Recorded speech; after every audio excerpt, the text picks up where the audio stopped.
Hi అండి. ఈ uncle మా వీధిలో ఉంటారు. తనకు టీవీ ప్రాబ్లం వచ్చింది కాబట్టి మా దగ్గరికి వచ్చారు. మాది కేబుల్ టీవీ కదా, ఆ ప్రాబ్లం చెప్పడానికి వచ్చారు. అంకుల్ చాలా మంచివారు. తను ఉన్నప్పుడే, తండ్రి ఉన్నప్పుడే పిల్లలు మంచిగా చూసుకోవాలి. అంకుల్ ఆర్టీసీ డిపార్ట్మెంట్లో పనిచేశారు. ఫస్ట్ అయితే ఆ అంకుల్కు టిఫిన్ పెట్టాను. ఆ అంకుల్ చెప్పే ప్రాబ్లమ్స్, షుగర్ బీపీ ఇలాంటివి ఉన్నాయా మీకు? షుగర్ బీపీ ఉందా? ఏది లేదు ఇంతవరకు.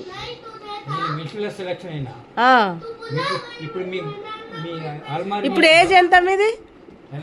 84 సంవత్సరాలు. అంటే మీకు బీపీ లేదు, షుగర్ లేదు, అంత మంచి హెల్తీగా ఉన్నారు మీరు. అదంతా నేను సంకల్పించుకొని చేసేది అదొకటే. మీకు జరిగిన దెబ్బ నాకు జరిగిందంటే ఎంత ఆత్మీయత, ఎంత ప్రేమ ఉంటుంది చెప్పండి. మీకు జరిగితే నాకు జరిగిందంటే ఏకమించి నా శరీరం అన్నట్టు ఉంటుంది. అందరిని మనవాళ్ళు కాపాడుతున్నారు. నీది నాదంటేనో వ్యక్తిగతం, స్వార్థం. మీకు జరిగిన దెబ్బ నాకు జరిగిందంటే ఎంత ఆత్మీయత, ఎంత ప్రేమ.